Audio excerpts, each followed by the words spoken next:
और बुलेटिन की शुरुआत एक दर्दनाक खबर के साथ, जो कि भोपाल के हमीदिया अस्पताल से आ रही है, जहां पर आग लगने से कल रात 4 बच्चों की जान चली गई। जिस वार्ड में आग लगी वहां 40 नवजात भर्ती थे। आग की वजह का फिलहाल पता नहीं चल पाया। सरकार ने जांच के आदेश दे दिए।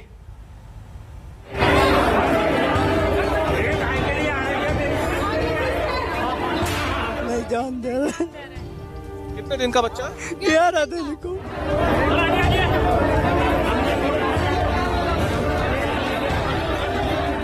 जिन बच्चों की किलकारी से आंगन गूंजने वाला था, वो बच्चे अग्निकांड की भेंट चढ़ गए। जो अस्पताल इंसान को जिंदगी देते हैं, वही 4 नवजातों के लिए शमशान बन गए। तो कुछ बच्चे की जानकारी नहीं मिल रही हमारे। आप लोग अंदर नहीं जाने दे? नहीं जान दे। कितने दिन का बच्चा? 11 दिन को। मातम की ये तस्वीर है भोपाल के मशहूर हमीदिया अस्पताल की। सोमवार रात अस्पताल के कमरा नेहरू बिल्डिंग के पीडियाट्रिक विभाग में आग लग गई, जिसमें 4 बच्चों की झुलसने से मौत हो गई। बताया जाता है कि एसएनसीयू में कुल 40 बच्चे भर्ती थे, जिसमें से 36 बच्चों को दूसरे वार्ड में सुरक्षित शिफ्ट कर लिया गया। बच्चों को वार्ड में से शिफ्ट किया, दूसरे वार्ड में शिफ्ट किया था और 4 बच्चों की मृत्यु हुई है। बहुत ही दुर्भाग्यपूर्ण है। इस पूरे मामले की जांच के निर्देश माननीय मुख्यमंत्री जी ने दिए हैं। एसीएस मेडिकल एजुकेशन और हेल्थ मोहम्मद सुलेमान जी इसकी जांच करेंगे। अस्पताल में आग लगने की खबर फैलते ही अफरा तफरी का मंजर नजर आया। आग तीसरी मंजिल पर बने बच्चों के वार्ड में लगी थी।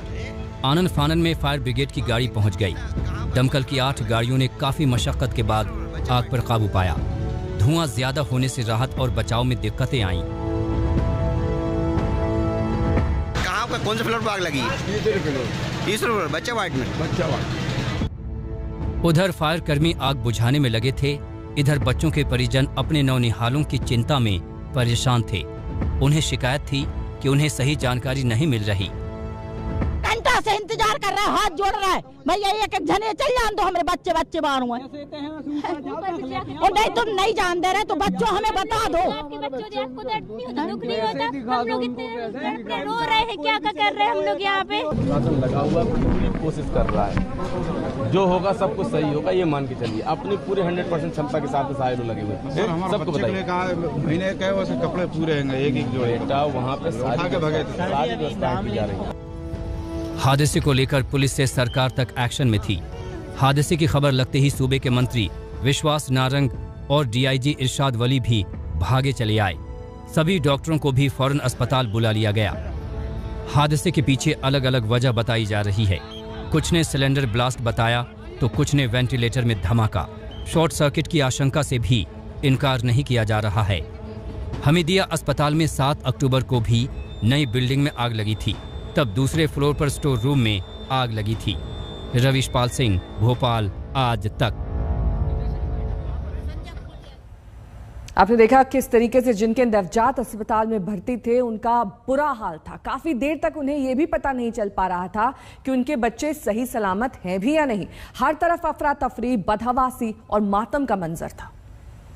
को ना अलाउ कर रहे, ना दिखा रहे। एक बच्चे को कम से कम उसका तस्वीर दिखा दे, ऊपर से संतुष्टि दे दे, ताकि हमें वो हो जाए कि नहीं हमारे बच्चे सुरक्षित है। कम से कम कोई तो सजेशन दे। कोई रीजन नहीं आ रहा है, सरकार कुछ नहीं कर रही है, ना कोई कुछ कर रहा है। किसी का कोई भी वो नहीं है, बस सिवाय दबाव के अलावा। कोई बच्चा था यहाँ पे? हाँ, हमारे है 11 दिन को भर्ती। अच्छा, अंदर आसी में अभी पता चल पा रहा कहाँ है? अब हमने देखो ही नहीं, जाने ही नहीं दे रहा है वहाँ, कभी देखो ही नहीं है। 11 दिन हुआ क्या था यहाँ पे, कुछ पता चला? उसमें बहुत सारे, मैं कह रही बहुत सारे, तो भी कहीं नर्स के कपड़े जल रहे हैं कहीं और का। हम जा रहे हैं तो हमें धक्का दे के भगा दे। परसों के दिन मिलन दिया था बस। परसों? हाँ, जांच कराने बोलने को अक्सर आगे अक्सर अच्छा नहीं देखा क्या? बस वो मिला ही नहीं दिया। तो कब पता चला यहाँ पे आग लग गई? अरे आग साहब, हम अंदर घुस रहे थे, ऐसा धुआं घुसत में मैडम ने धक्का दे बोल रही उसमें आग लग रही है, वो तो कपड़े में आग लग रही है। भारे भगा रहा साहब। बच्ची है, 2 दिन की है। आपकी है जी। क्या बता रहे हैं अभी? अभी कुछ नहीं मिल रही, कुछ नहीं जानकारी नहीं मिल रही है अंदर। रवीश पाल सिंह मेरे सहयोगी इस वक्त तमाम जानकारी के साथ जुड़ गए हैं। रवीश, इस देश की लचर मेडिकल व्यवस्था से हम सब वाकिफ हैं। ऐसे में एक अस्पताल में आग लगती है, जिन नवजातों के माँ बाप वहां पर मौजूद थे, व्यवस्था का आलम ऐसा कि उन्हें यह तक नहीं मालूम था कि वे जिंदा बचे भी हैं नहीं।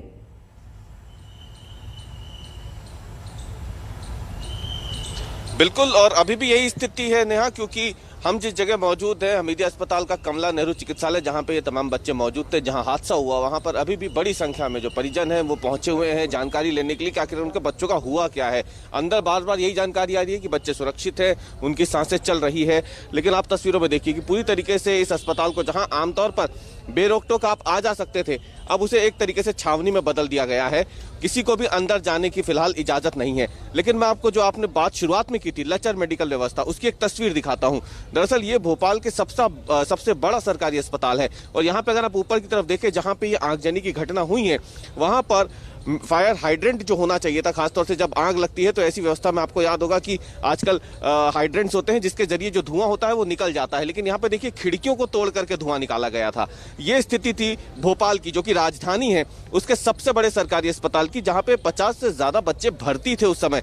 एसएनसीयू वार्ड की अगर हम बात करें तो उसमें 40 बच्चे भर्ती थे, और यही वो वार्ड है जहाँ पे आगजनी की घटना हुई थी। और ये टूटे हुए शीशे इस बात की गवाही दे रहे हैं कि जो लचर मेडिकल व्यवस्था है उसकी वजह से जो धुआं है वो समय पर निकल नहीं पाया जब आग लगी। और क्योंकि जो एसएनसीयू वार्ड होता है उसमें जो मेडिकल इक्विपमेंट्स होते हैं वो सब फाइबर के बने होते हैं, प्लास्टिक के होते हैं, तमाम दूसरे गद्दे होते हैं, तकिए होते हैं, तो ये इतनी तेजी से आग पकड़ते हैं कि इसकी वजह से फिर जो कमरा था पूरा वो पूरी तरीके से धुएं में तब्दील हो गया। और क्योंकि धुआं समय पर निकल नहीं पाया तो जो मेडिकल स्टाफ के लोग यहाँ पे उस वक्त मौजूद थे, या फिर जो फायर कर्मी जो यहाँ पे पास ही में मौजूद थे, जब वो यहाँ पहुंचे तब तक काफी देर हो चुकी थी। उन्हें काफी तकलीफ इस बात को लेकर के थी कि वो अंदर जब घुसे तो अंदर को दिख नहीं रहा था, काला धुआं था जिसमें सांस लेना भी मुश्किल हो रहा था, और इसीलिए एक फायर कर्मी जो है वो भी उस समय घायल हुआ था। अस्पताल के 2 स्टाफ भी घायल हो गए थे, जिन्हें बाद में यहाँ से निकाला गया।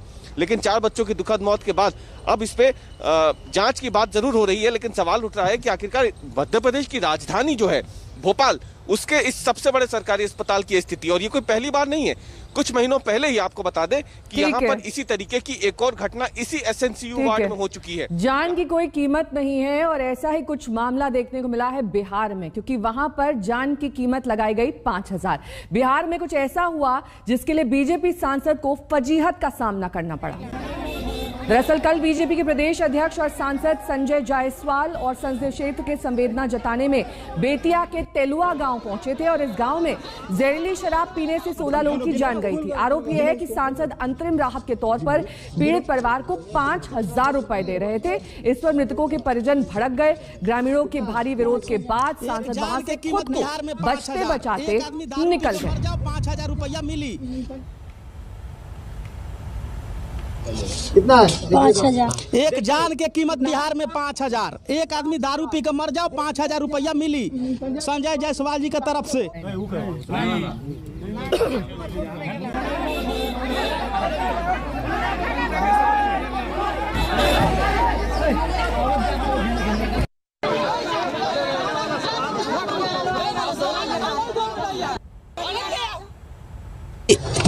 सांसद महोदय जी के द्वारा जो उनकी यहाँ पर लिफाफा जो उनकी बात देहल गई बटे। आखिरकार में देखे के कोशिश कर जाओ कि गरीब आदमी के कितना तक के सरकार के तरफ से मदद भइल बा, एकरा के भी देखे के कोशिश कर जाओ। का नीतीश जी के सरकार में दारू बंद भइला के बाद भी जो उनकी बात गरीब परिवार मरी, और लिफाफा में पैसा डाल के गरीब परिवार के दिया जाए। संजय जायसवाल जी, हाँ संजय जायसवाल जी के द्वारा खोला हो बहिन। क्या दिक्कत है? खोलिए तो। सर आप टॉर्चर न करें, आप टॉर्चर न करें, आप टॉर्चर न करें। खुद सहयोग किए अपने आप। बिहार सहयोग कीजिएगा, सहयोग कीजिएगा सर। कितने पैसे हैं? गिनो गिनो गिनो उसको गिनो। कितना? 5000। एक जान के कीमत बिहार में 5000। एक आदमी दारू पी कर मर जाओ, 5000 रुपया मिली संजय जायसवाल जी की तरफ से। हमारे पिताजी की मृत्यु हो गई। क्या हमारे पिताजी की मृत्यु होने पर 5000 उनका कीमत लग रहा है। हमारे यहाँ का संजय जायसवाल जो आए 5000 रुपया देकर और 1 मिनट भी नहीं रुके और यहाँ से चले गए। हमारे पिताजी मर गए, हम अब किस तरह रहेंगे? हमारा व्यवसाय किस तरह चलेगा? हम लोग कौन देने वाला है? हम लोग कैसे पढ़ेंगे, कैसे खाएंगे, कैसे अपना जीवन व्यतीत करेंगे? और आए और 5000 रुपया दिए और फिर चले गए। उससे क्या होगा हम लोग का? क्या दिन का जिंदगी हम लोग का 5,000 रुपया में हो जाएगा? हमारे इतना समय हम 5,000 रुपया में क्या हम लोग जी सकते हैं? आए और 5,000 रुपया देकर चले गए। और अब बात आर्यन खान ड्रग्स मामले की करेंगे। इस केस में समीर वानखेड़े पर लगे वसूली की कोशिश के आरोपों की जांच के सिलसिले में कल एनसीबी की विजिलेंस टीम ने प्रभाकर सेल से पूछताछ की है। पूछताछ आज भी जारी रहेगी, लेकिन प्रभाकर सेल के वकील के मुताबिक वो अपने आरोपों पर कायम है।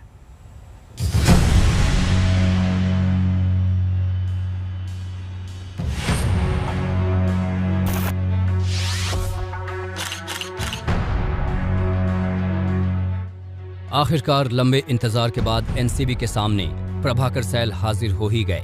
Mumbai cruise party drugs case में फिल्म अभिनेता शाहरुख खान के बेटे आर्यन खान की गिरफ्तारी में फिरौती वसूली की साजिश का भंडाफोड़ करने वाले गवाह प्रभाकर सैल कल दोपहर 2 बजे एनसीबी की विजिलेंस टीम के सामने पहुंचे। सैल ने दिल्ली से आई विजिलेंस टीम से क्या कहा, ये तो खुलासा नहीं हुआ, लेकिन आज तक से एक्सक्लूसिव बातचीत में सैल के वकील तुषार खंडारे ने बता दिया कि सैल ने पूरी घटना पर उन्हें क्या बताया था, कैसे 18 करोड़ में डील फाइनल हुई थी। शुरुआती में उन लोगों ने 25 करोड़ की ऑफर किया था खान ऑफिशियल्स के पास, खान लीगल टीम जो थी उनके पास 25 करोड़ की ऑफिशियल डिमांड किए थे। उसके बाद निगोशिएशंस होके 18 करोड़ में डील फाइनल हो गई थी। जब डील फाइनल हो गई थी रात को 1:30 बजे, उसके बाद नेक्स्ट डे मॉर्निंग में 10 बजे हाजी अली के यहाँ पे 50 लाख रुपए टोकन करके दिया गया। उसके बाद ये सब चक्कर चालू हो गया। सैल के वकील के मुताबिक डील पर काम शुरू ही हुआ था, लेकिन किरण गोसावी की सेल्फी ने सारा खेल बिगाड़ दिया। डील के लिए ही एनसीबी अधिकारियों ने 8 घंटे तक एफआईआर दर्ज नहीं की थी। जितने उन लोग के सस्पेक्टेड एक्यूज थे सारे लोगों को अरेस्ट किया ऑन द स्पॉट। जो मुद्देमाल था, जो भी एनसी उन लोग बोल रहे थे, जो ड्रग्स था, व्हाटएवर था, वो भी सब मिल चुका। तो 8 घंटे एनसीबी ऑफिशियल क्या कर रही थी वो एविडेंस लेके? क्यों नहीं एफआईआर दर्ज करवाई? क्योंकि उनको पैसा ऐंठना था। प्रभाकर सैल के वकील ने इस पूरी साजिश में एनसीबी के विवादित जोनल डायरेक्टर समीर वानखेड़े का नाम लिया। एनसीबी ऑफिशियल ने क्रिमिनल कॉन्स्पिरेसी करने के लिए अपने कुछ ऑफिसर्स और बाहर के जो दोस्त लोग थे उनके जो थे उन लोग को हाथ में लेके ये कॉन्स्पिरेसी एक्सटॉर्शन करने के लिए की है। एनसीबी के कौन ऑफिसर? एनसीबी के ऑफिशियल शुरुआती में तो वानखेड़े साहब दिख रहे हैं और उनका टीम भी दिख रहा है। इधर प्रभाकर सैल के वकील आज तक से बातचीत कर रहे थे, उधर बांद्रा से सीआरपीएफ गेस्ट हाउस में सैल से पूछताछ चल रही थी। रात करीब 12 बजे तक पूछताछ चली और आज भी ये जारी रहेगी। आज प्रभाकर सैल जी 2 बजे आए थे और अभी 12:20 हो गया है।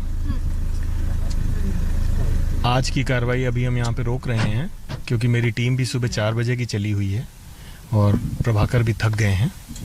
तो कल हम लोग आगामी दिन में फिर उनसे पूछताछ जारी करेंगे। एनसीबी की विजिलेंस टीम समीर वानखेड़े पर लगे आरोपों की आंतरिक जांच कर रही है। वानखेड़े पर आरोप है कि उन्होंने वसूली के लिए फिल्म अभिनेता शाहरुख खान के बेटे आर्यन खान को ट्रैप किया।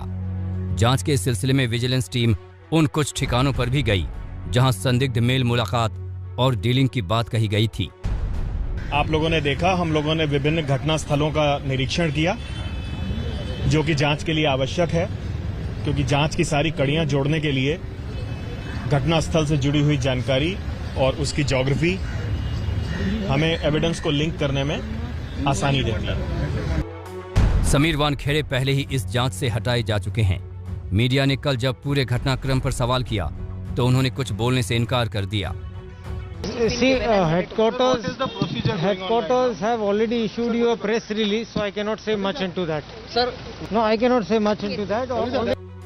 फिलहाल एनसीबी के स्तर पर इस केस की 3 टीमें जांच कर रही हैं। एनसीबी की विजिलेंस टीम समीर वानखेड़े पर लगे आरोपों की आंतरिक जांच कर रही है, तो दिल्ली के एनसीबी अफसरों के एसआईटी आर्यन ड्रग्स केस की। मुंबई पुलिस ने भी एसआईटी का गठन किया जो प्रभाकर सैल के खुलासे की जांच कर रही है। मुंबई पुलिस की एसआईटी ने शाहरुख खान की मैनेजर पूजा डडलानी को समन भेजा है।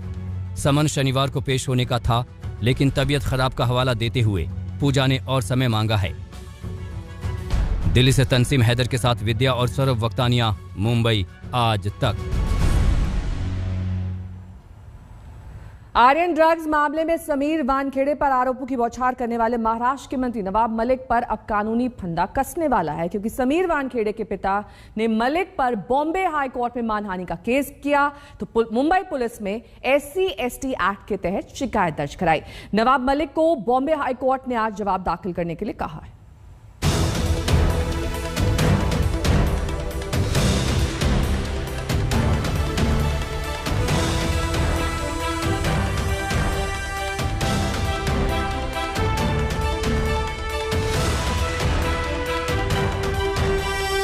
सर्टिफिकेट में टेम्परिंग करके जो उनके पिताजी ने धर्मांतर करने के बाद नाम बदला था उसे फिर दुरुस्त किया, उसके आधार पे कास्ट सर्टिफिकेट निकाला गया। महाराष्ट्र के मंत्री नवाब मलिक की तरफ से एनसीबी के जोनल डायरेक्टर समीर वानखेड़े पर आरोपों की बमबारी का पिछले कुछ दिनों से हर सुबह सिलसिला सा बन गया है। इन आरोपों को लेकर अब समीर वानखेड़े का परिवार मुंबई पुलिस में पहुंच गया है।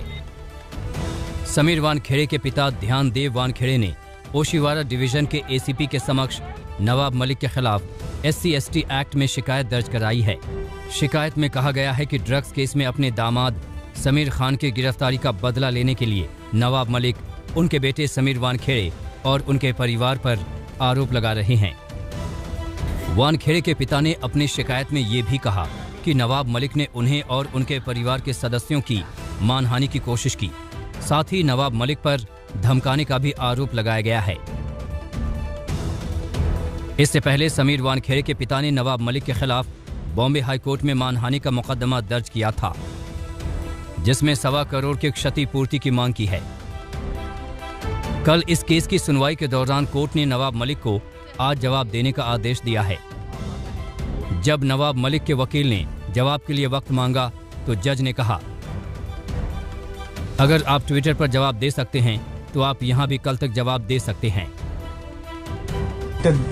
Nawab Malik should not pass any defamatory or derogatory statements against Mr. Gnanadev Wankhede and his family members.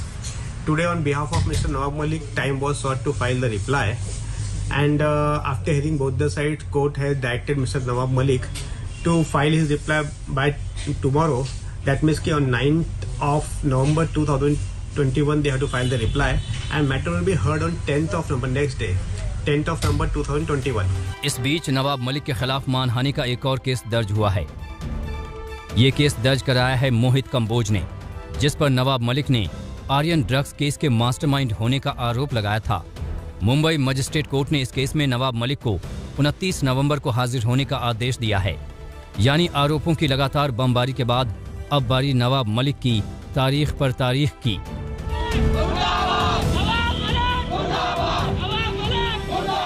Mumbai से विद्या के साथ आज तक ब्यूरो।